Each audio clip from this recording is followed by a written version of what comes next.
estados más atractivos y bellos de la República Mexicana, uno que posee gran variedad de recursos naturales. Se localiza al occidente de nuestro país y colinda al norte con Chihuahua y Sonora, al este con Durango y al sur con Nayarit, además del Golfo de California y el Océano Pacífico.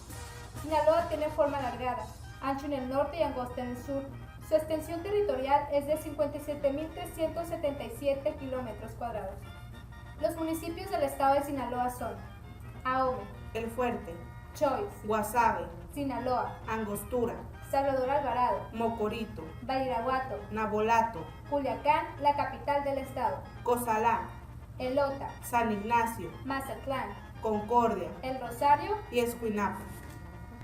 Por su localización geográfica, Sinaloa cuenta con un gran número de ríos, extensos valles, altas sierras y grandes costas, lo que hace que sea un estado rico en productos agrícolas, forestales y pesqueros. Tiene una gran cantidad de ríos, los cuales son Río Fuerte, Río Sinaloa, Río Mocorito, Río San Lorenzo, Río Quelite, Río Presidio, Río Baluarte Río de las Cañas. y el río Culiacán con sus afluentes Humaya y Tamazula. La mayoría de estos ríos cuenta con una presa, como son las siguientes: Presa Miguel Hidalgo, Presa Huites, Presa José Ortiz de Domínguez, Presa Gustavo Díaz Ordaz, Presa Guillermo Blake Aguilar, Presa Eustaquio Buelna, Presa Adolfo López Mateos, Presa San Alona, Presa José López Portillo, Presa Aurelio Benaccini, Presa Las Juntas. Presa Las Tortugas. La Sierra Madre Occidental origina diversas formaciones orográficas a las que se les ha dado numerosas denominaciones. A continuación se mencionan las más importantes. En Escuinapa y Rosario, la Sierra de Topia, Tepehuajes y Tarahumara. En Concordia y Rosario está la Sierra del Espinazo del Diablo. En Mazatlán, Cerro del Vigía, Punto de Meterén y Montecilla, que al entrar a San Ignacio se le conoce como Sierra de los Metates.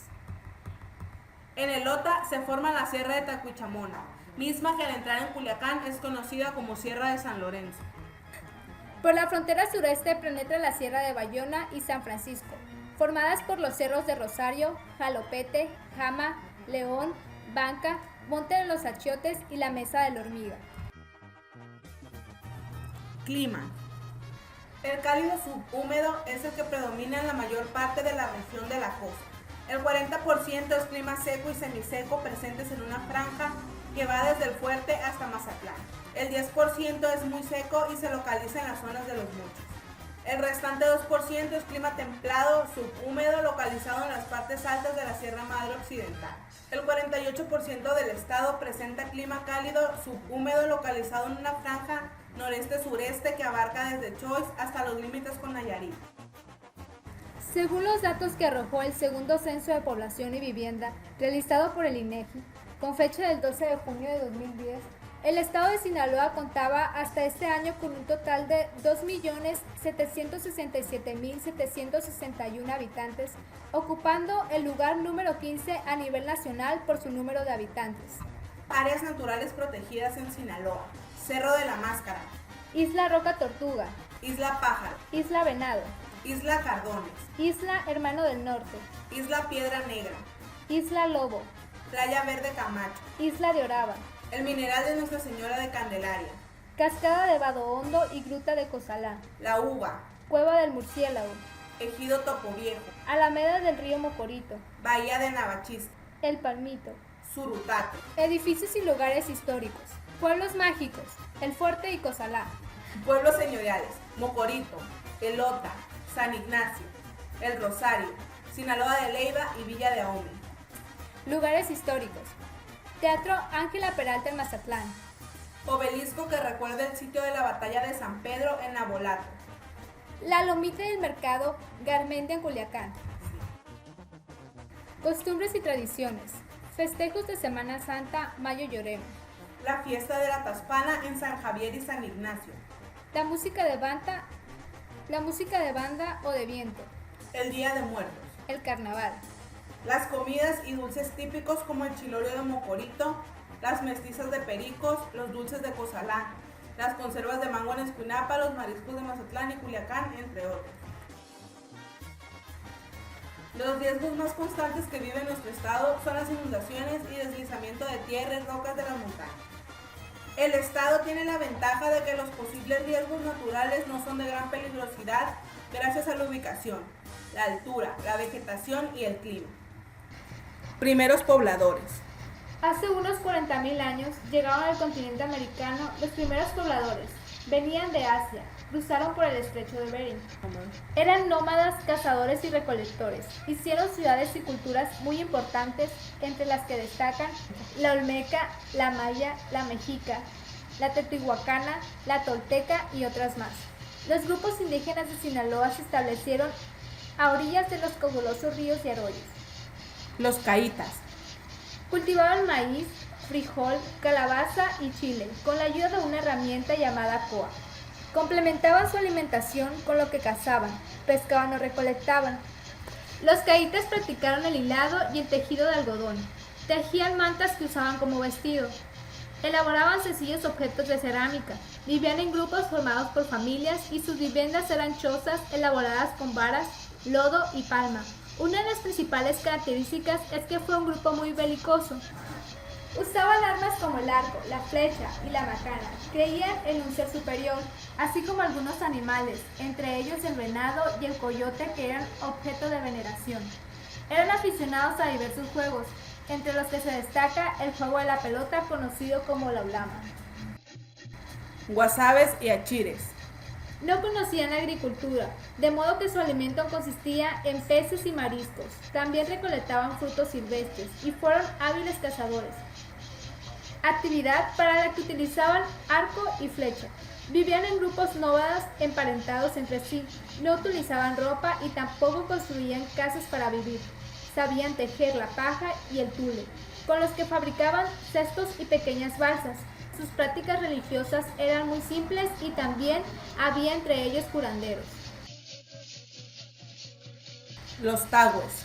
Eran agricultores y cultivaban maíz, calabaza, chile, algodón, guayaba y ciruela, además de recolectar frutos silvestres como la tuna y la pitaya. Pescaban en los ríos y en el mar, donde tenían gran variedad de pescados y mariscos. También recolectaban sal, hilaban y tejían el algodón, con el que elaboraban mantas que estampaban con vivos colores obtenidos de diversas plantas silvestres. Fabricaban vasijas resistentes para su uso doméstico, enterraban a sus muertos colocados en enormes ollas de barro, construían sus casas con varas trenzadas que recubrían de lodo y le ponían techo de palma muy cerca de sus cultivos. El cacique ejercía el gobierno y su cargo era hereditario. Practicaban el juego de la pelota llamado uluama. Los totorames. Practicaban el cultivo del maíz, frijol, calabaza, chile y algodón. Consumían pescado, camarón y ostiones. Recolectaban sal para su consumo y para algunas prácticas comerciales. Además, miel silvestre. Elaboraban objetos de cerámica. Tejían prendas de algodón. Labraban las cosechas y trabajaban el cuero de venado. De su forma de gobierno se sabe que obedecían a los caciques. Utilizaban el arco, la flecha, escudos y el dedo arrojadizo. Tenían en alta estima a sus muertos, de modo que aprendieron a enterrarlos en ollas de pared gruesa y los sepultaban cerca de su casa. Los acaxes y tzitzimes. Conocían la agricultura y cultivaban pequeñas parcelas en las que sembraban maíz, frijol, calabaza y chile. Contemplaban su alimentación con lo que solo cazaban. También vivían de la pesca y de la recolección de sus frutos silvestres. Utilizaban los magueyes silvestres para producir fibra de iscle y obtener bebidas fermentadas. Confeccionaban ropa con gamuzas y mantas de iscle. De sus rituales religiosos, hoy se sabe que se relacionaba con la siembra, la cacería, la pesca y la guerra. Practicaban el juego de la pelota, en la que competía con diversas comunidades. Las armas que disponían era el arco y la flecha, así como la macana, la lanza arrojadiza y un hacha de madera con filos de obsidiana. Entre los primeros grupos españoles que tuvieron contacto con los diversos grupos americanos estaban Francisco Hernández de Córdoba, Juan de Grijalva y Hernán Cortés. Hernán Cortés llegó procedente de la isla de Cuba, atendiendo las órdenes del gobernador Diego Velázquez, en el sentido de explorar los territorios que estaban frente a esa isla. Así fue que llegó e hizo contacto con los indígenas de la península de Yucatán. Posteriormente, navegando cerca de la costa, arribó a un lugar que nombró la Villa Rica de la Veracruz. De ahí continuó su camino hacia territorio mexica, porque le habían dicho que era muy rico en oro. Después de que Cortés fue recibido por el emperador Moctezuma, surgieron desacuerdos entre ambos jefes militares, lo que trajo como consecuencia que Moctezuma fuera asesinado. Nuño Beltrán de Guzmán se dirigió con sus huestes hacia la región occidental del país, de modo que en 1529 conquistaron muchos pueblos de lo que actualmente son los estados de Michoacán, Jalisco, Colima, Nayarit y Sinaloa. A fines de noviembre de 1530 continuó la conquista del territorio del estado. Los españoles se internaron en Chiametla y de ahí salieron a Quesalá, pasando por los pueblos de Los Frijoles, Piaxtla, La Sal y Navito, en los márgenes del río San Lorenzo. El Virreinato de Nueva España. El Virreinato Novohispano estaba conformado por el Reino de México, La Capitanía General de Yucatán, el Reino de Nueva Galicia, el Reino de Nueva Vizcaya, el Nuevo Reino de León las provincias de Coahuila o Nueva Extremadura, y la de Nuevo México de Santa Fe.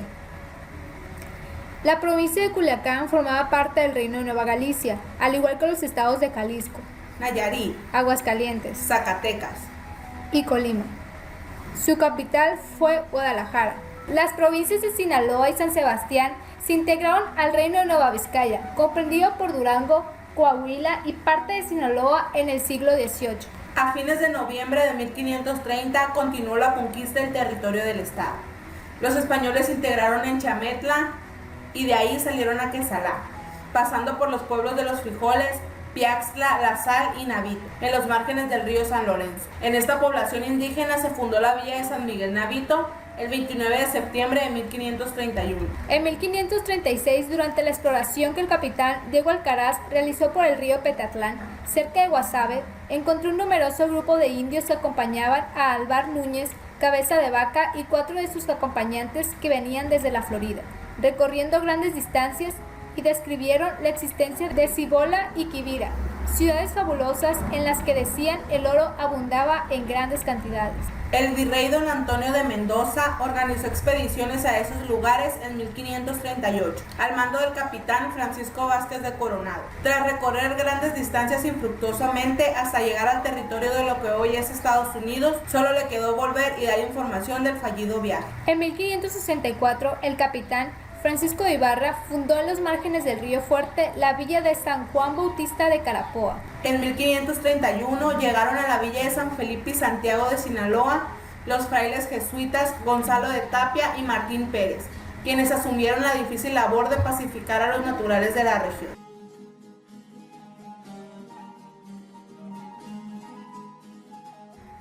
Las actividades económicas que se desarrollaron en nuestra entidad en la época de la colonia fueron: minería, la extracción de metales, sobre todo oro y plata, que se extraían de las minas regionales eran de muy alta calidad. La minería novohispana ocupaba algunos centros agrícolas, lo que le aseguraba el aprovisionamiento de alimentos, así como ranchos dedicados a la cría de ganado, lo mismo que salinas y carboneras, que apoyaban la explotación y la extracción de minerales.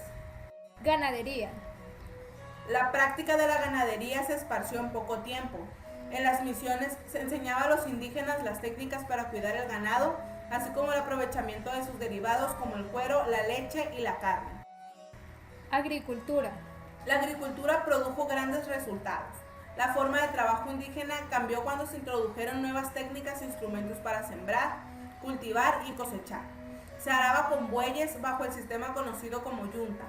En la provincia de Sinaloa se sembraba maíz, calabaza, chile, lo que motivó que el paisaje cambiara, ya que se construyeron pequeñas obras de irrigación para garantizar el riego de los cultivos. el comercio, El comercio no estaba tan desarrollado como en otros lugares de la Nueva España, ya que las poblaciones estaban alejadas de los lugares donde se hacían o producían las cosas. Además de que no todos los trabajadores recibían su salario en dinero, sino en productos, y los caminos que se necesitaban para transportar las mercancías estaban en malas condiciones. extracción de la sal, La recolección de la sal en Chametla llegó a producir 20,000 fanegas al año. La sal se utilizó en la minería para avivar el fuego, haciendo más fácil la fundición del oro y la plata. Haciendas. La hacienda de Pericos fue fundada en 1769 por don Francisco Peiro y Gramón. En esa época, la hacienda se componía de casa, corrales, personal de servicio como vaqueros, jornaleros, arrieros y pastores, que criaban ganado mayor como bueyes, mulas, yeguas y caballos, entre otros. La hacienda de Guadalupe de Pánuco, en Concordia, fue construida por el orden del conquistador Francisco de Ibarra en lugar donde se desarrolló la actividad minera. Se usaron 2 molinos enormes para triturar metal por la presión del agua. También dentro de la hacienda se edificó una iglesia en honor a la Virgen de Guadalupe.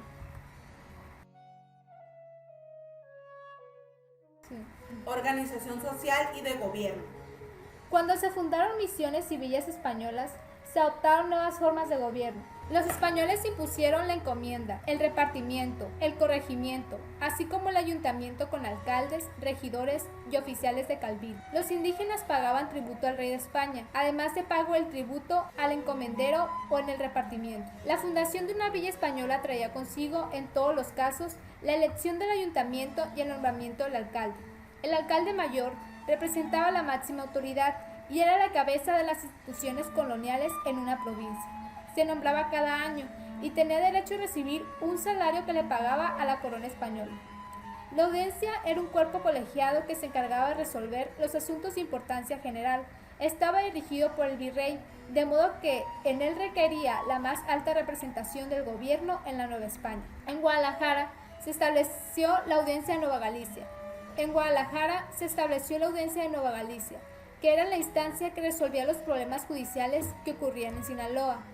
Las intendencias, provincias y estados eran zonas territoriales señaladas como un espacio jurisdiccional, político y administrativamente. Las alcaldías mayores y los corregimientos se denominaban partidos y estaban sujetos a su respectiva intendencia mediante subdelegados impuestos por el propio intendente. Las comunidades indígenas conservaban algunas formas de gobierno.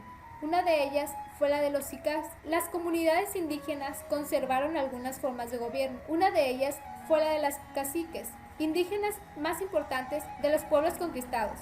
Además, se nombraban gobernador, alcalde, alguacil, fiscal, temastillán y sacristán. Las comunidades indígenas conservaron algunas formas de gobierno. Una de ellas fue la de los caciques, indígenas más importantes de los pueblos conquistados. Además, se nombraban gobernador, alcalde, alguacil, fiscal, temastián y sacristán. Del casamiento de conquistadores indígenas nació una nueva generación que habría de tener una gran importancia para el futuro de las provincias de la Nueva España. Los mestizos, quienes junto con criollos serían la base de la nueva sociedad mexicana. Las llamadas castas fueron resultado de la vinculación de otros grupos de población como indígenas y negros.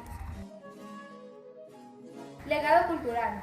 El legado cultural del virreinato se manifestó en Sinaloa de diferentes formas: en el mestizaje, El idioma, la religión, las costumbres, las tradiciones, los alimentos, las formas de vestir, de comunicar, de convivir, de relacionarse, las formas de trabajar, las actividades culturales fortalecidas a través de lo artístico, como la música, la poesía, las canciones, etc. De la unión de la mujer indígena y el español surgió el mestizaje, componente étnico predominante en el sinaloense actual, que favoreció la difusión de elementos culturales que aún subsisten como rasgos importantes de aquella sociedad colonial. En la alimentación también están fusionados elementos españoles e indígenas que dieron origen a nuevos alimentos. Los indígenas mayos, a quienes se les había impuesto el catolicismo como religión, se hicieron cargo de las iglesias y templos, así como de los ritos y ceremonias de ese credo. En las fiestas que se celebran actualmente dentro de las comunidades mayos persiste el carácter religioso católico, pero con rasgos propios de las comunidades. La independencia, antes del movimiento, situación social y condiciones de vida. Los indios trabajaban en la agricultura y realizaban tareas en haciendas, ranchos o minas. También vivían en pueblos y comunidades que habían preservado la propiedad comunal de la tierra.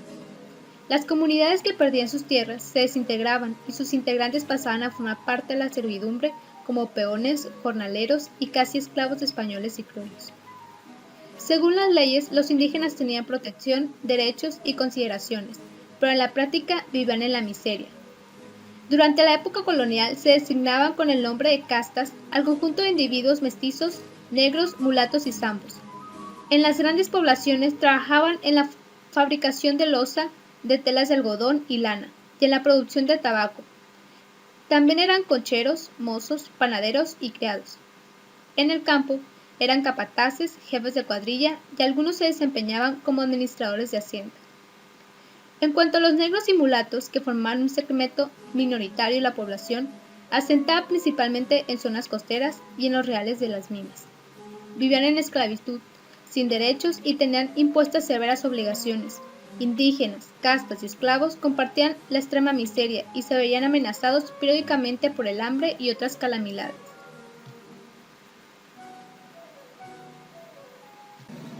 Acontecimientos históricos y cambios territoriales de 1821 a 1920. Durante este periodo, en Sinaloa, ocurrieron los siguientes acontecimientos históricos. En 1821, jura del Plan de Iguala en el Rosario. 1830, separación de Sinaloa y Sonora. El partido de Álamos pasa de Sinaloa a Sonora. De 1840 a 1842, comienza la construcción de la Catedral de Culiacán por iniciativa del séptimo obispo de Sonora y Sinaloa, Lázaro La Garza y Ballesteros. 1850 a 1852. Ocurren algunos intentos por separar a Mazatlán del estado. 1860. Antonio Rosales derrota a Manuel Lozada en las lomas de Escuintla. 1870 a 1871. Austanquillo Huelna, gobernador de Sinaloa. 1880.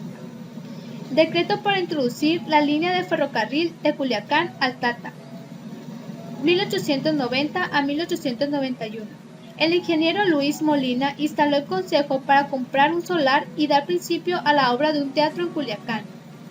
1900. Comienzan las obras del puente Cañedo sobre el río Tamazula. 1910. Inicia la Revolución Mexicana, muerte de Gabriel Eva Solano. 1920. Toma de posesión como gobernador el general Ángel Flores. Muchos de estos acontecimientos tuvieron relación con los procesos históricos nacionales y sucesos ocurridos en las primeras décadas de vida independiente, de 1821 a 1850. Los gobiernos liberales y la defensa de la soberanía nacional, de 1854 a 1875, el porfiriato, de 1876 a 1910, y la Revolución Mexicana, de 1910 a 1920. Cambios territoriales. Fueron varios cambios ocurridos en México y en Sinaloa a partir de la independencia, pasando por el primer imperio de Agustín de Iturbide a la Constitución de 1824. Algunos se reflejan en la división política del territorio nacional. En 1821, la República Mexicana estaba dividida en 24 tendencias, entre las que no aparece Sinaloa, ya que formaba parte de Sonora. Para 1823, Sinaloa y Sonora forman el Estado Interno de Occidente. El territorio abarcaba una vasta extensión que cubría la península de Baja California y más al norte, los actuales territorios estadounidenses de California y Arizona. En 1824, Sinaloa y Sonora comparten el mismo territorio, pero sin las penínsulas de Baja California ni la Alta California, que se convirtieron en territorios. Cuando Maximiliano de Habsburgo implantó en México el Segundo Imperio en 1864, el país fue dividido en departamentos y Sinaloa quedó dividido en dos, el de Sinaloa y el de Mazatlán. Cuando Maximiliano de Habsburgo implantó en México el Segundo Imperio en 1864, el país fue dividido en departamentos y Sinaloa quedó dividido en dos, el de Sinaloa y el de Mazatlán. Hasta el siglo XVII, buena parte de Sinaloa perteneció a la Real Audiencia de la Nueva Galicia con sede en Guadalajara. La gobernación de Sinaloa fue creada en 1732 y como estado, en 1830 obtuvo su independencia de Sonora. Actividades económicas organización social y gobierno en el Porfiriato. Con el ascenso a la presidencia de la República de Porfirio Díaz, en 1867, comenzó el periodo del Porfiriato, el cual se caracterizó por el logro de una estabilidad política que permitió al país y a la región integrarse de manera independiente a una economía capitalista, pero con escaso desarrollo social, es decir, la población no prosperó. En las actividades económicas como la ganadería, en Sinaloa predominaba el pastoreo y la crianza de los cerdos, oveja y cabra, en amplias zonas de ranchos ganaderos, la cría de caballos, yegua, mulas y burros, destinada a la propia agricultura, al transporte o como fuerza motriz, era objeto de mayor cuidado y atención. El ganado mayor, como vacas, toros y bueyes, se criaba en las grandes haciendas y se cuidaba a los animales con el fin de engordarlos y aprovechar su carne y su leche. En la agricultura, la producción se destinaba al consumo de los sinaloenses. Los productores utilizaban tecnologías tradicionales y se levantaban cosechas de productos como maíz, frijol, papa, trigo, hortalizas y frutas, aunque también se sembraban cultivos para la industria local como maguey, caña de azúcar, tabaco y algodón. La minería fue la actividad económica más importante de Sinaloa durante el siglo XIX, y en torno a ella giraban la agricultura, el comercio y la industria, que era la que abastecía con sus productos. En 1884, la minería en Sinaloa era controlada por inversionistas extranjeros.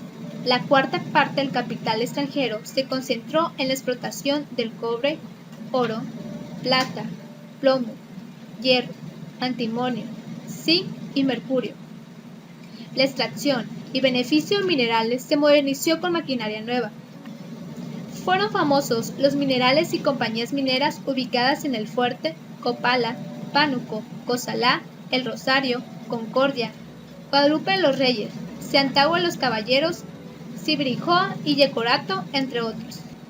En la industria, varias empresas capitalistas llegaron a impulsar una agricultura de riego, modernas redes de distribución de sus productos y la agroindustria como el ingenio o la molienda.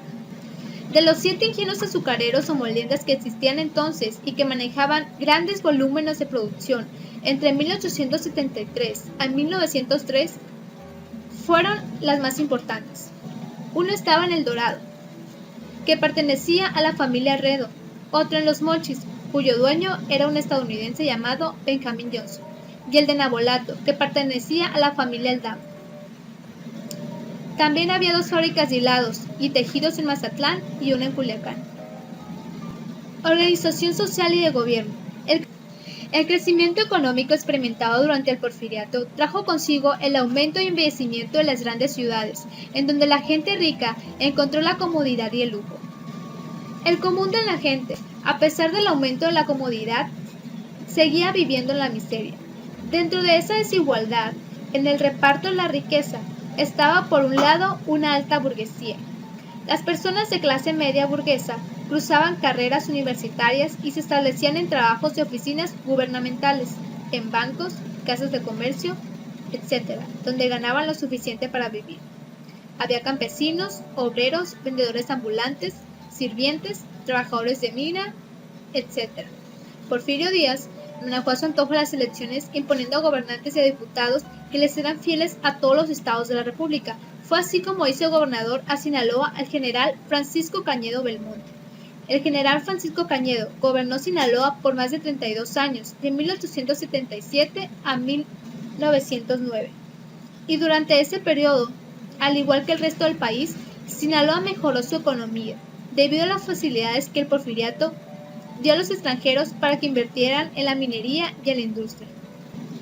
Durante esa época, al mismo tiempo que Sinaloa mejoró su economía, se inició en la entidad un proceso de acaparamiento de tierras por parte de los hacendados, formando latifundios. Las principales fuentes de trabajo las tenían los extranjeros. Los trabajadores laboraban 14 a 16 horas diarias, se les pagaba salarios muy bajos y se les hacían descuentos injustos a la mayoría de ellos. El gobierno obligaba a los jóvenes a ingresar al ejército. Hubo mucha gente que murió al oponerse a esta manera de gobernar y ante tanta explotación, hambre y despojo, surgió la inconformidad y rebeldía del pueblo sinaloense. Francisco Cañedo acabó con ella por medio de la represión. A pesar de ello, hubo personas que lucharon en contra del gobierno de Cañedo para tratar de libertar al pueblo de las injusticias de que era objeto. Tal es el caso de Gabriel Eva Solano y Heraclio Berlari. Progresos económicos en el Porfiriato. Entre los progresos que se dieron durante el Porfiriato están los de la comunicación. Gracias a eso, se estableció una conexión con familiares y amigos con el propósito de dar, recibir o intercambiar ideas o alguna información. Telégrafo. A finales del siglo XIX, gran parte del estado de Sinaloa estaba interconectado por el servicio telegráfico entre las principales poblaciones. Transportes. Durante el siglo XIX, en Sinaloa, se utilizó la arriería.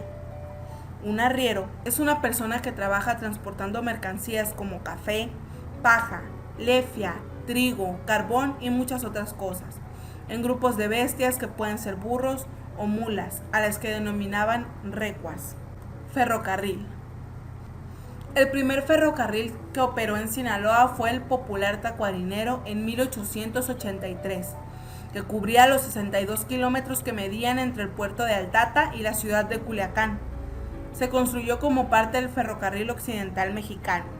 Entre 1900 y 1910 se tendió la parte sinaloense del ferrocarril Kansas City México and Orient, que es actualmente el ferrocarril Chihuahua al Pacífico, que pasa por la Barranca del Cobre y llega a Los Mochis. En esa misma época se construyó el ferrocarril Southern. Puertos.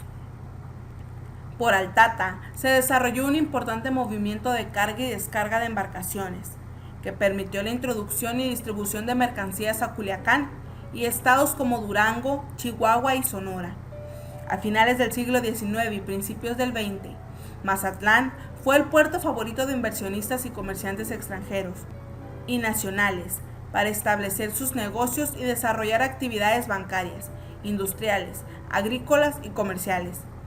Para el caso de Topolobampo, inversionistas extranjeros vieron la posibilidad de establecer una ruta de comunicación e intercambio comercial entre algunas regiones de Estados Unidos y una salida al Golfo de California, y construir una vía férrea que atravesara el desierto de Sonora y conectara a los pueblos por donde el tren fuera pasando. Características sociales en la vida cotidiana y social. Los pueblos y ciudades experimentaron un cambio notable, ya que crecieron y sus áreas geográficas de población se extendieron. Sin embargo, ese nivel de desarrollo no fue suficiente, porque las condiciones de desigualdad seguían imperando en el país, y el régimen porfirista no las había atendido. Por eso, amplios sectores de la población apoyaron el movimiento revolucionario, esperanzados en que cambiaría su situación.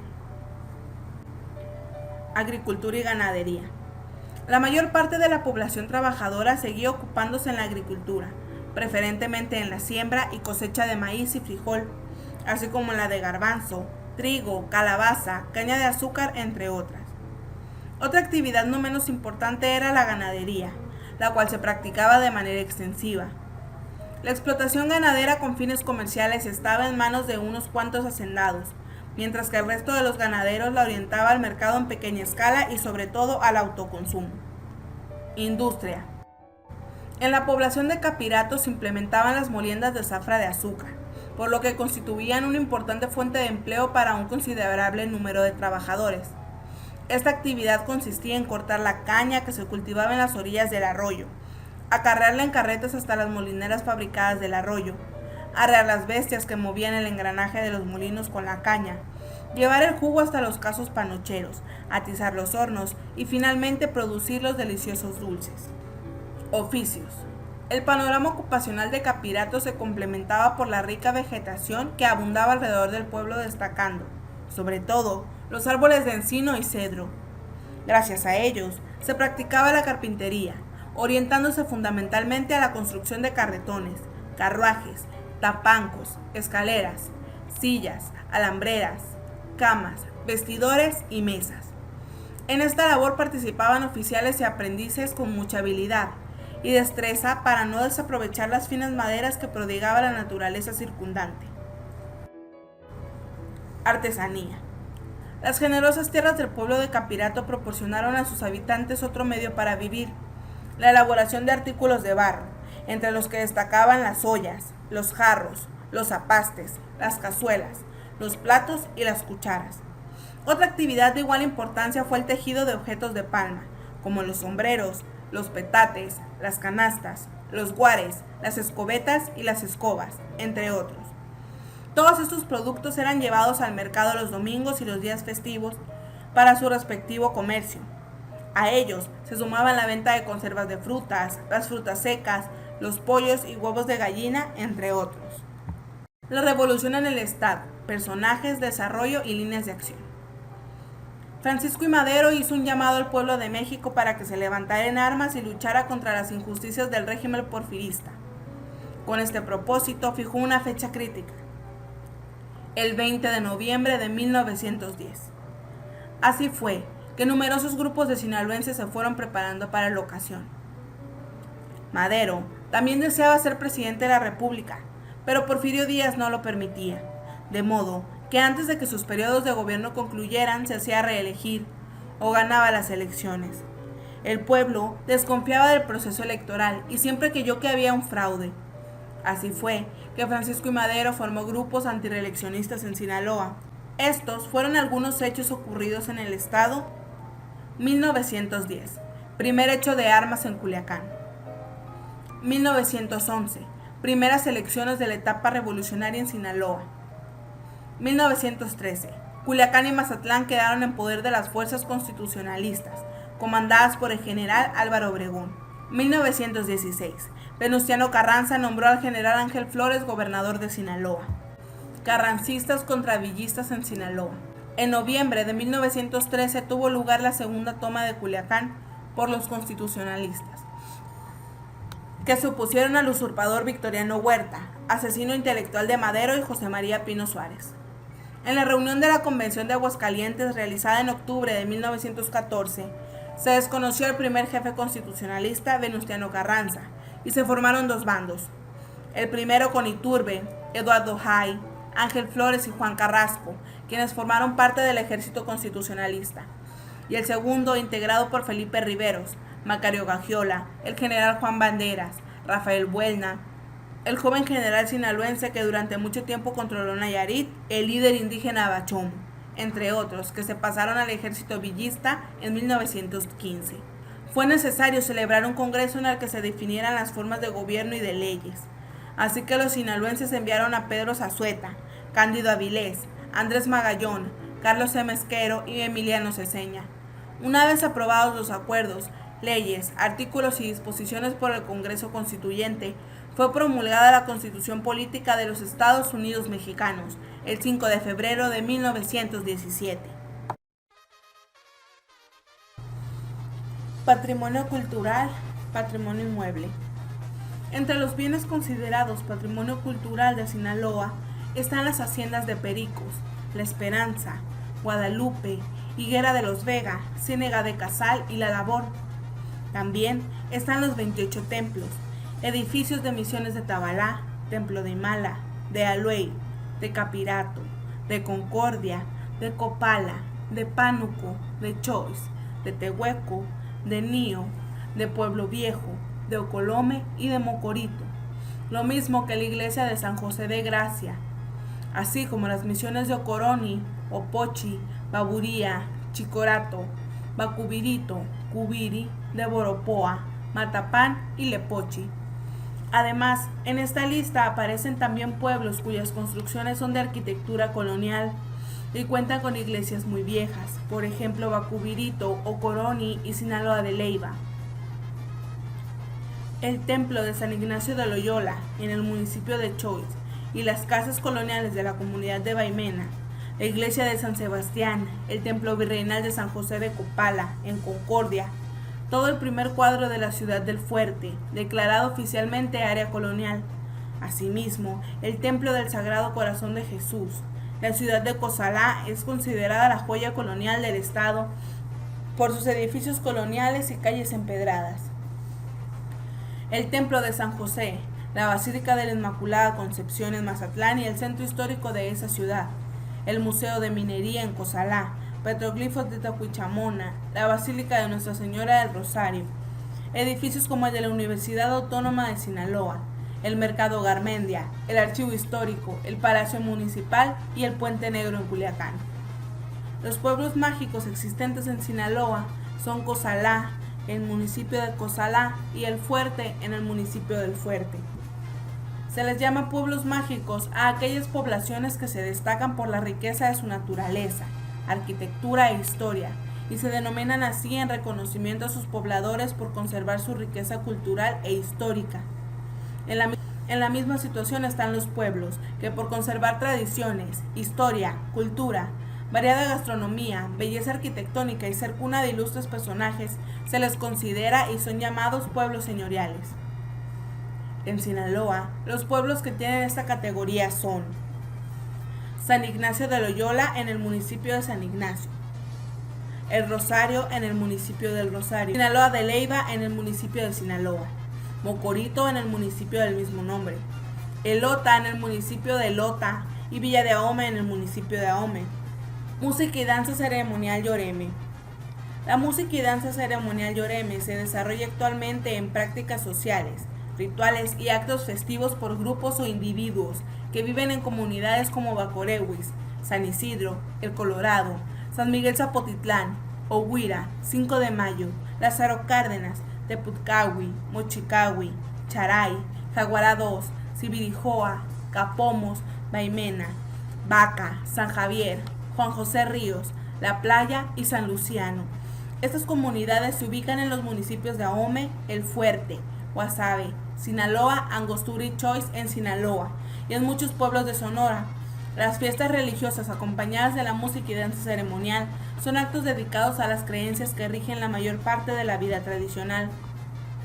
Algunos ejemplos de los eventos y fechas especiales que se conmemoran en el estado de Sinaloa son los siguientes: el 2 de febrero, el Día de la Candelaria; en abril, la tradicional fiesta de la primavera en Concordia; el 1 de mayo, en la fiesta de la Villa de San Felipe y Santiago; el 3 de mayo, el Día de la Santa Cruz; el 1 de junio, Día de la Marina Nacional; el 24 de junio, Día de San Juan Bautista; el 15 y 16 de septiembre, el festejo de la Independencia; el 20 de noviembre, el aniversario de la Revolución de nuestro país; el 8 de diciembre, la Inmaculada Concepción; y el 12 de diciembre, las fiestas en honor a la Virgen de Guadalupe. Sinaloa de 1920 al 2010. Los censos realizados desde 1900 al 2010 muestran el crecimiento de la población. Actualmente vivimos 2.767.761 habitantes en nuestro estado. Durante 21 años, la población del estado no creció. De 1930 a 2010, la población de Sinaloa creció en forma sostenida. Durante 2009, la tasa de mortalidad era de 13.720 defunciones, mientras que en el caso de la tasa de natalidad se registraron 61.559 nacimientos. En algunas regiones se han establecido de forma permanente personas que llegaron a buscar trabajo en los campos agrícolas de los valles, donde principalmente se cultivan hortalizas.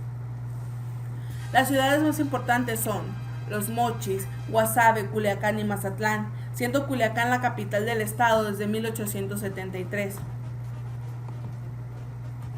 La agricultura. Esta actividad ha sido una de las más importantes y características de nuestro estado.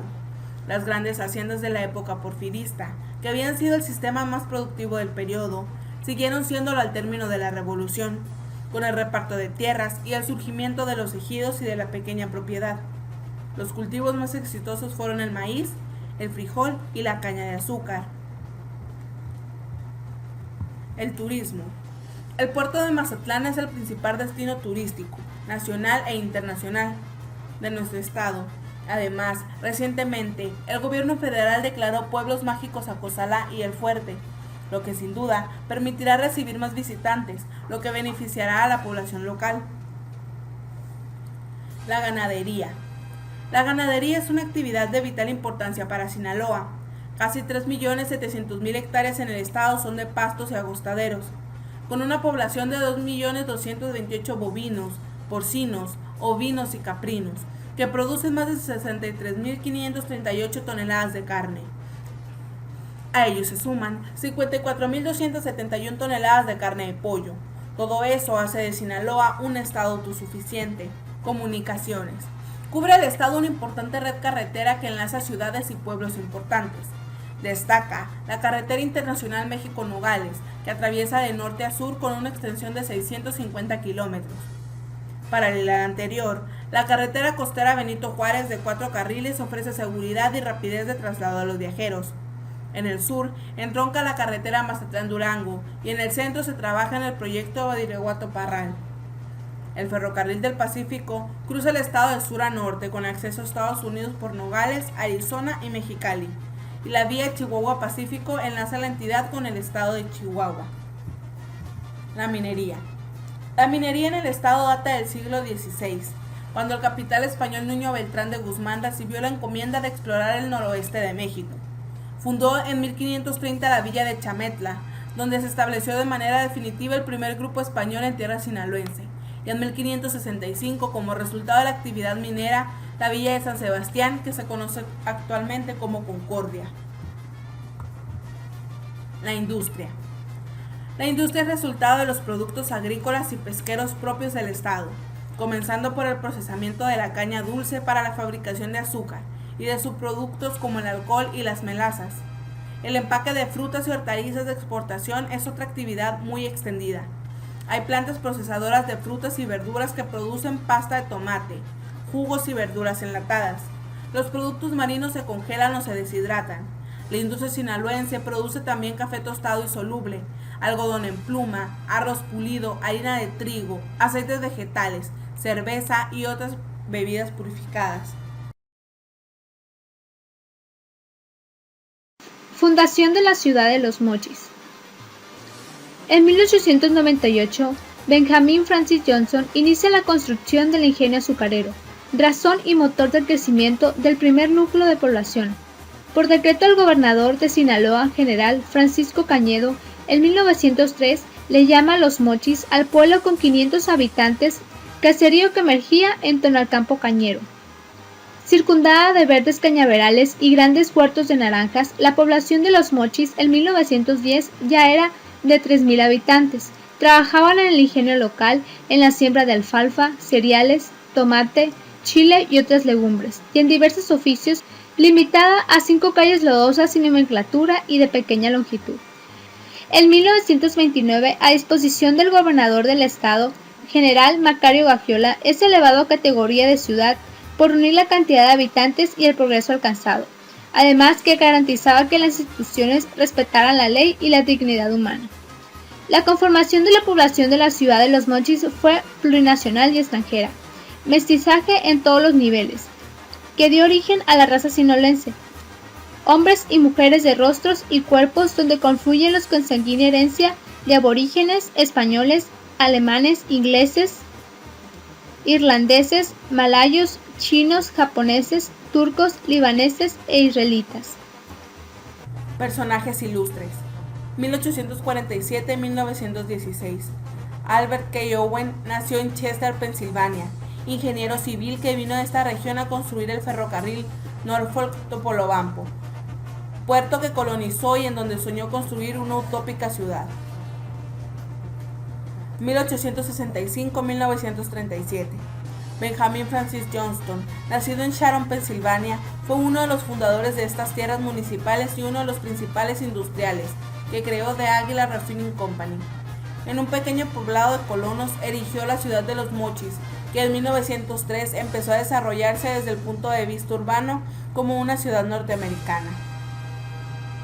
1874-1948. Candelario Ochoa, gran profesor que fue ni más ni menos que el primer maestro del pueblo. Fue además fundador y director de varias escuelas. 1883-1916. Felipe Bachomo, nació en Jaguara. Fue un líder indígena natural del valle que luchó hasta su muerte contra los yoris, que buscaban apropiarse de las tierras de los indios de la región.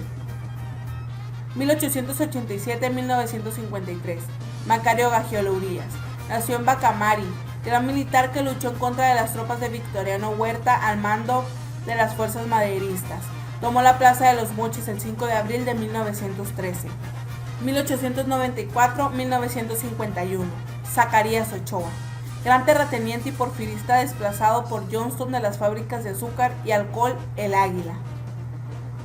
1896-1977. Conrado Espinosa. En 1934 abrió la primera escuela secundaria del norte de Sinaloa y sur de Sonora, donde el 50% del alumnado estaba constituido por campesinos. De esta primera escuela surgió el actual Centro Escolar del Noroeste, prestigiosa en estos tiempos. Donó las instalaciones a la actual Casa de la Cultura que lleva su nombre en la ciudad de Los Mochis. Cronología de hechos históricos. 1605. Fundación del poblado de Ahome y llegada de los misioneros al pueblo representados por el padre de Rivas. 1851. Se le designó como el año de cólera, ya que esta enfermedad cobró numerosas vidas en la región. 1880. Inicio del ingenio azucarero, pilar básico para la economía de la región. 1901. Se inauguró la empresa Kansas City, México, y Oriental Railway Company en Topolobampo. 1902. Durante todo un año, la peste bubónica azotó a la región. 1903. Se funda la ciudad de Los Mochis. 1904. Se crea la Junta Separatista que busca la municipalidad para el pueblo de Ahome. 1914. Felipe Bachomo tomó a sangre y fuego la villa de Ahome saqueando al pueblo. 1917. Se designa el municipio a la villa de Ahome. 1934. La Unión de Obreros y Campesinos lograron la firma de un contrato colectivo de trabajo y la implantación de la jornada laboral de 8 horas. 1935. El ayuntamiento cambia su cabecera municipal a la ciudad de Los Mochis. 1969.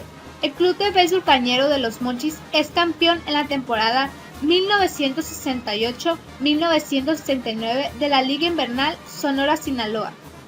1984. El Club de Béisbol Cañero de Los Mochis es campeón en la temporada 1983-1984 de la Liga Mexicana del Pacífico. 2003. Los Mochis cumple 100 años de historia. La ciudad fue fundada en 1903. 2003. El Club de Béisbol Cañero de Los Mochis es campeón en la temporada 2002-2003 de la Liga Mexicana del Pacífico. Fundación de la ciudad de Los Mochis. En 1898, Benjamin Francis Johnson inicia la construcción del ingenio azucarero, razón y motor del crecimiento del primer núcleo de población. Por decreto del gobernador de Sinaloa, general Francisco Cañedo, en 1903 le llama Los Mochis al pueblo con 500 habitantes, caserío que emergía en torno al campo cañero. Circundada de verdes cañaverales y grandes huertos de naranjas, la población de Los Mochis en 1910 ya era de 3,000 habitantes. Trabajaban en el ingenio local, en la siembra de alfalfa, cereales, tomate, chile y otras legumbres, y en diversos oficios, limitada a 5 calles lodosas sin nomenclatura y de pequeña longitud.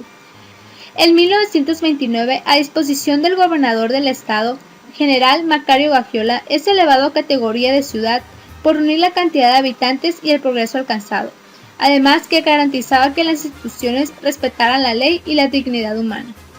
La conformación de la población de la ciudad de Los Mochis fue plurinacional y extranjera, mestizaje en todos los niveles, que dio origen a la raza sinolense, hombres y mujeres de rostros y cuerpos donde confluyen los consanguínea herencia de aborígenes, españoles, alemanes, ingleses, irlandeses, malayos, chinos, japoneses, turcos, libaneses e israelitas. Personajes ilustres. 1847-1916. Albert K. Owen nació en Chester, Pensilvania, ingeniero civil que vino de esta región a construir el ferrocarril Norfolk-Topolobampo, puerto que colonizó y en donde soñó construir una utópica ciudad. 1865-1937. Benjamin Francis Johnston, nacido en Sharon, Pensilvania, fue uno de los fundadores de estas tierras municipales y uno de los principales industriales, que creó The Águila Refining Company. En un pequeño poblado de colonos erigió la ciudad de Los Mochis, que en 1903 empezó a desarrollarse desde el punto de vista urbano como una ciudad norteamericana. 1874-1948. Candelario Ochoa, gran profesor que fue ni más ni menos que el primer maestro del pueblo. Fue además fundador y director de varias escuelas. 1883-1916. Felipe Bachomo, nació en Jaguara. Fue un líder indígena natural del valle que luchó hasta su muerte contra los yoris, que buscaban apropiarse de las tierras de los indios de la región. 1887-1953. Macario Gagiola Urías, nació en Bacamari, gran militar que luchó en contra de las tropas de Victoriano Huerta al mando de las fuerzas maderistas. Tomó la plaza de los Mochis el 5 de abril de 1913. 1894-1951. Zacarías Ochoa, gran terrateniente y porfirista desplazado por Johnston de las fábricas de azúcar y alcohol El Águila. 1896-1977. Conrado Espinosa. En 1934 abrió la primera escuela secundaria del norte de Sinaloa y sur de Sonora, donde el 50% del alumnado estaba constituido por campesinos. De esta primera escuela surgió el actual Centro Escolar del Noroeste, prestigiosa en estos tiempos. Donó las instalaciones a la actual Casa de la Cultura que lleva su nombre en la ciudad de Los Mochis. Cronología de hechos históricos. 1605. Fundación del poblado de Ahome y llegada de los misioneros al pueblo representados por el padre de Rivas. 1851. Se le designó como el año de cólera, ya que esta enfermedad cobró numerosas vidas en la región. 1880. Inicio del ingenio azucarero, pilar básico para la economía de la región. 1901. Se inauguró la empresa Kansas City, México, Oriental Railway Company en Topolobampo. 1902. Durante todo un año, la peste bubónica azotó la región. 1903. Se funda la ciudad de Los Mochis. 1904. Se crea la Junta Separatista que busca la municipalidad para el pueblo de Ahome. 1914. Felipe Bachomo tomó a sangre y fuego la villa de Ahome saqueando al pueblo. 1917. Se designa municipio a la villa de Ahome. 1934. La Unión de Obreros y Campesinos lograron la firma de un contrato colectivo de trabajo y la implantación de la jornada laboral de 8 horas. 1935. El ayuntamiento cambia su cabecera municipal a la ciudad de Los Mochis. 1969. El Club de Béisbol Cañero de Los Mochis es campeón en la temporada 1968-1969 de la Liga Invernal Sonora-Sinaloa. 1984. El Club de Béisbol Cañero de Los Mochis es campeón en la temporada 1983-1984 de la Liga Mexicana del Pacífico. 2003. Los Mochis cumple 100 años de historia. La ciudad fue fundada en 1903. 2003. El Club de Béisbol Cañero de Los Mochis es campeón en la temporada 2002-2003 de la Liga Mexicana del Pacífico.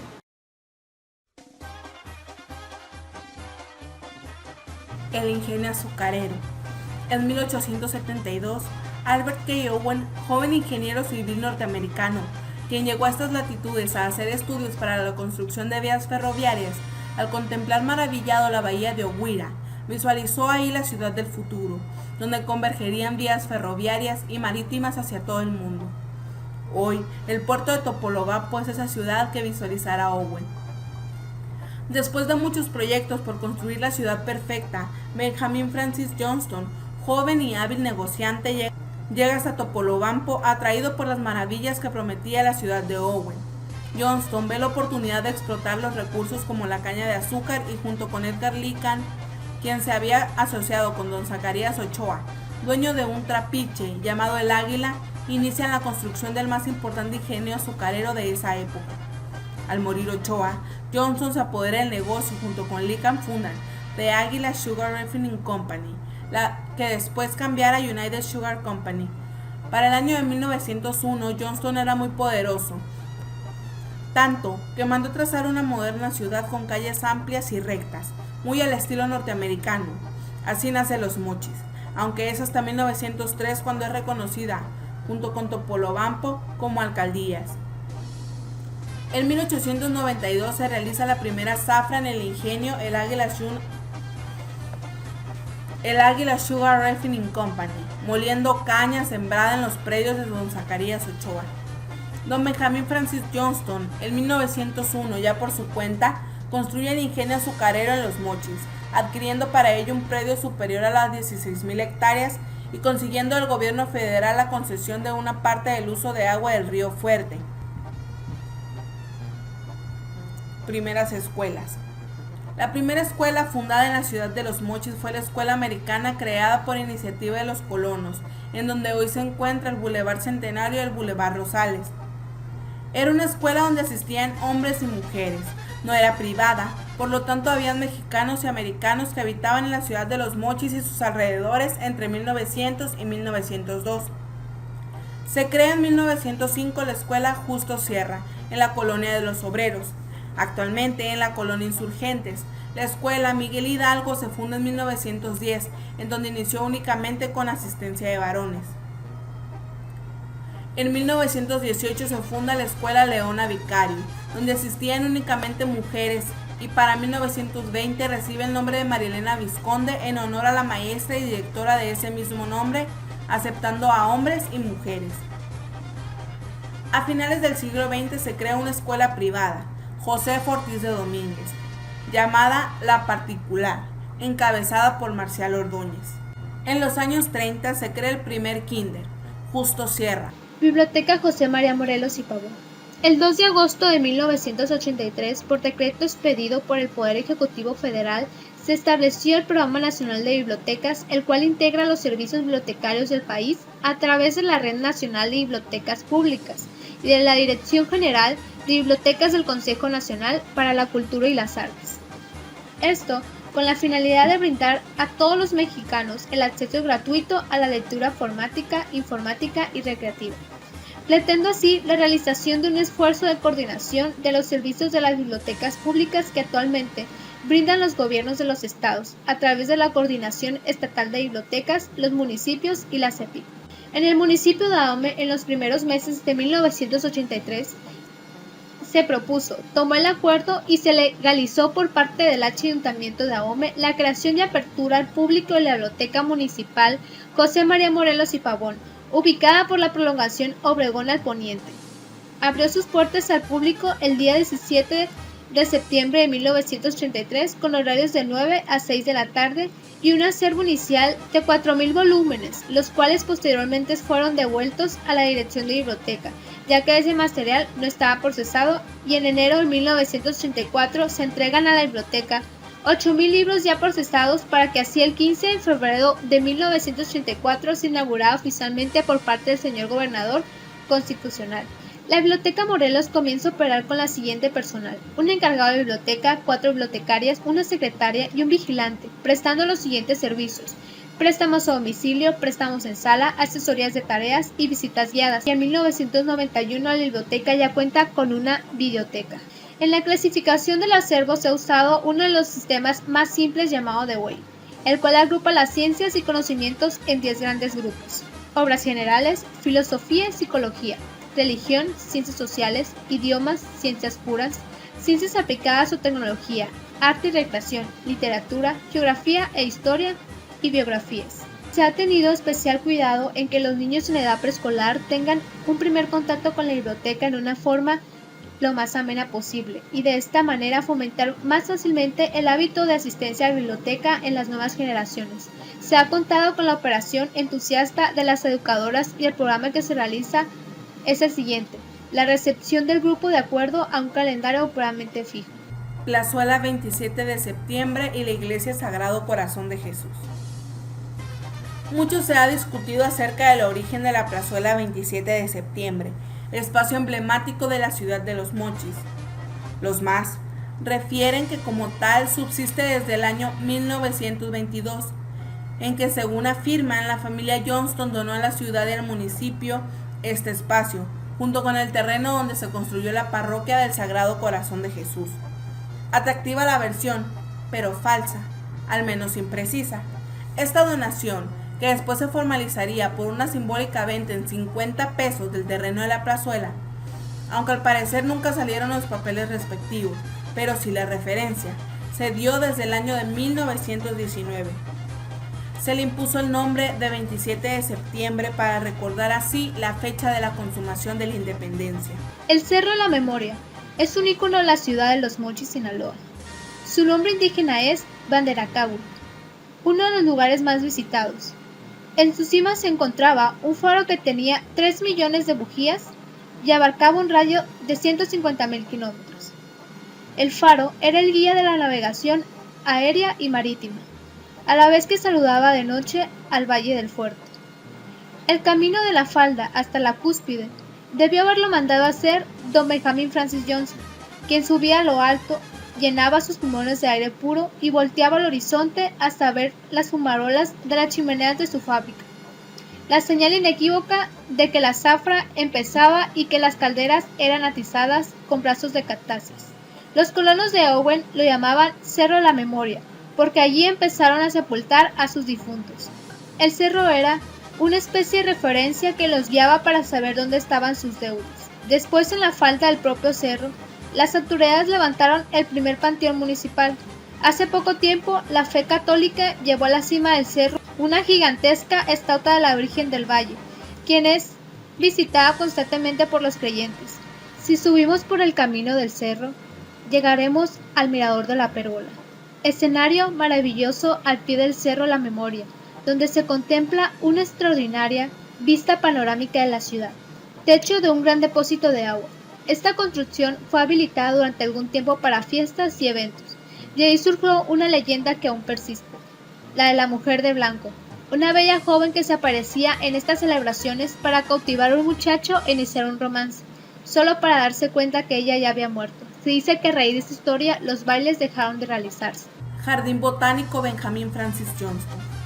En el año de 1903, Los Mochis fue por decreto reconocida como ciudad, y esto fue a raíz del boom demográfico, consecuencia de la primera empresa de la región, The United Sugar Company, propiedad de Benjamin Francis Johnston, un hombre con gran visión y promotor del desarrollo agrícola y económico de la región. Don Benjamín decide construir la llamada Casa Grande, majestuosa residencia ubicada frente a su empresa, donde hoy conocemos como el Parque Sinaloa, acompañado de su esposa Agnes y su hijo Sherwood. Amante de la naturaleza, decide traer de diferentes partes del mundo una amplia variedad de especies y solicitando los servicios de la exitosa paisajista de la época, Florence Young, realiza uno de sus grandes legados, el Jardín Botánico Benjamin Francis Johnston. Jardín diseñado en forma de cruz al estilo de los monasterios benedictinos de la época medieval y dividida por sus bellos jardines, donde podemos escuchar el trino de sus aves y observar la belleza que nos regala la naturaleza. Áreas. Comprende aproximadamente 16 hectáreas. Cuenta con 2 áreas recreativas, un estanque y 6 bloques. Jardín francés, Jardín Palmas Reales, Jardín Estrella del Oriente, Jardín del Camino Dorado, Jardín del Yin Yang y Jardín Xerófito. Flora. Gran diversidad de plantas regionales y exóticas donde las palmas e higueras conforman las de mayor importancia y tiene una de las colecciones regionales más completas de cactáceas en el noroeste del país. Fauna. El jardín es un santuario de aves con más de 60 especies registradas entre endémicas y migratorias.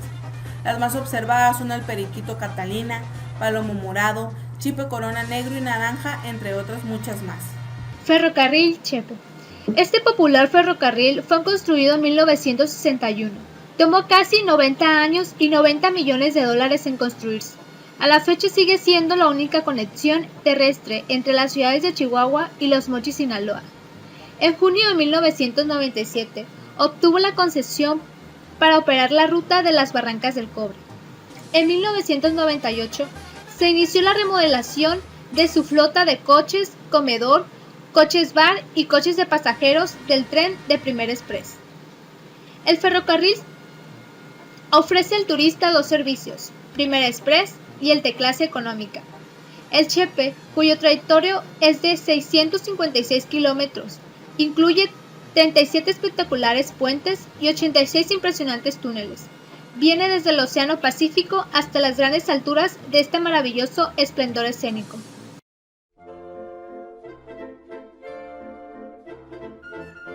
Después de haber dado una descripción de la historia del estado, del municipio y de la ciudad de Los Mochis, vemos un crecimiento que no ha sido solamente a nivel estado, sino también en sus municipios. Vemos el progreso de nuestra localidad y junto con ello percibimos en qué cosas tenemos que cambiar y mejorar. Es por ello que ahora nos transportamos de lo macro a lo micro y nos enfocamos en identificar un problema que existe en la sociedad, el cual fue el ausentismo escolar en el jardín de niños, que es un problema que afecta al desarrollo académico de los alumnos de este nivel. Este es uno de los problemas más comunes que se presentan en los centros escolares. En la actualidad, la falta de interés de los padres en la educación preescolar de sus hijos es muy pobre. Creen que este nivel de educación no es necesario y piensan que la acreditación es automática. Esto se demuestra en la inexistencia de los niños y los padres, el incumplimiento de tareas y la falta de presencia en eventos académicos y culturales. Esto provoca que los niños no cumplan con los objetivos del programa que la maestra tiene preparado y causa que el grupo no avance al mismo nivel. De esta manera, el niño pierde la oportunidad de desarrollar sus capacidades y habilidades. Elegimos este tema porque consideramos que el ausentismo es uno de los problemas que se presentan con mayor frecuencia en los centros educativos y por ser un tema al cual no se le ha dado la importancia debida. El ausentismo es un problema que afecta gravemente el desempeño escolar de los alumnos. Al realizar las observaciones en el jardín de niños Jesús Reyes Heroles, se identificó que los alumnos faltaban constantemente a clases sin ninguna justificación aparente, perjudicando así su formación, educación y desarrollo, ocasionando la pérdida de valores como el respeto de sus compañeros y maestros, la responsabilidad y la puntualidad. Esto puede ser considerado como un problema educativo grave, ya que este es el nivel tan indispensable donde él aprende a socializar, a relacionarse con los demás, a respetar reglas y a desarrollar todas sus capacidades.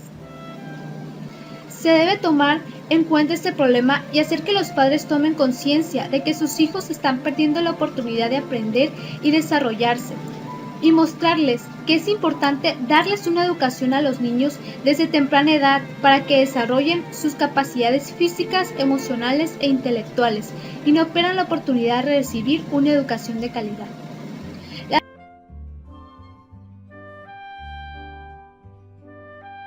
Se fundó en 1984 por la profesora Adriana María Segura Quirós. Se instaló en la colonia Teresita en un terreno baldío que le había prestado, donde solo tenían un tejabán y unas cuantas sillas para los niños. Al siguiente año se construyen las primeras edificaciones del kinder en el fraccionamiento residencial del Valle, donde trabajaron las maestras Gloria Manchado Astorga y Flora Celina Hereida Rodrigo.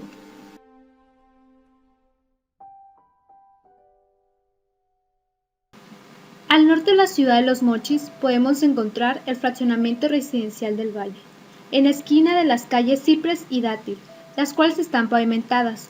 Cuenta con los servicios públicos necesarios como luz, agua, drenaje y teléfono. En dicha ubicación se encuentra el Jardín de Niños Jesús Reyes Heroles. En el jardín laboran 3 maestras, una para segundo año y 2 para tercero, un conserje, una maestra de inglés, una maestra de música y una directora. El kinder cuenta con 4 salones, de los cuales 3 están en funcionamiento. Un salón de música, baños de niños y niñas, dirección, una sala audiovisual, una cocina, bebederos, techumbre y un amplio lugar de juego. Pero desafortunadamente, este jardín no tiene la infraestructura adecuada para atender a personas discapacitadas. Las aulas del preescolar son amplias y tienen vitropiso. Estos están equipados con un pizarrón, aire acondicionado, un rincón de lectura, material didáctico, sillas y mesas para todos los niños. A continuación se presenta una entrevista realizada en la institución a una profesora. ¿Considera usted que el preescolar es indispensable para la formación escolar? Sí, es indispensable. Es indispensable porque ahí se aprenden reglas, se aprende a convivir, a relacionarse con otros compañeros. ¿Ahorita en su grupo existe Sí, existe el ausentismo escolar. A veces no son precisamente uno en sí, Sí faltan más algunos, ¿no? Pero casi tengo varios que no vienen como deberían de venir. De perdida me faltan 2 veces a la semana, o en algunas ocasiones 3. ¿Y cuáles considera usted o cuáles ha visto que sean las causas por las que se da este consultismo? Pues al preguntarle a las mamás casi siempre dicen que están enfermos.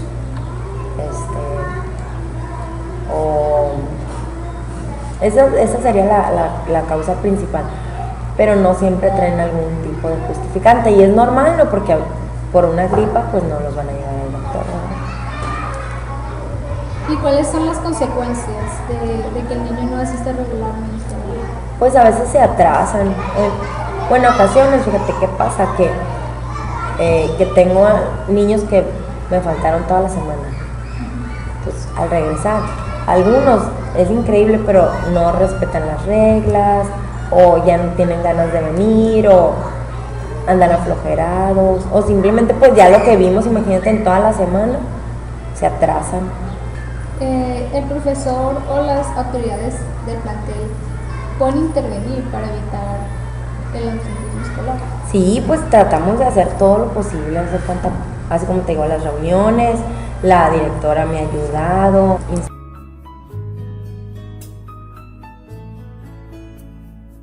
Realizar reuniones donde se trate el tema del ausentismo, con el propósito de concientizar a los padres sobre la importancia de la educación preescolar en la formación inicial de los pequeños. Dar una motivación a los niños para que sigan asistiendo a sus clases. Por ejemplo, cada mes poner la fotografía del niño que nunca falte en el periódico mural. Que la institución escolar respete el reglamento de acuerdo al número de inasistencias que un niño pueda tener.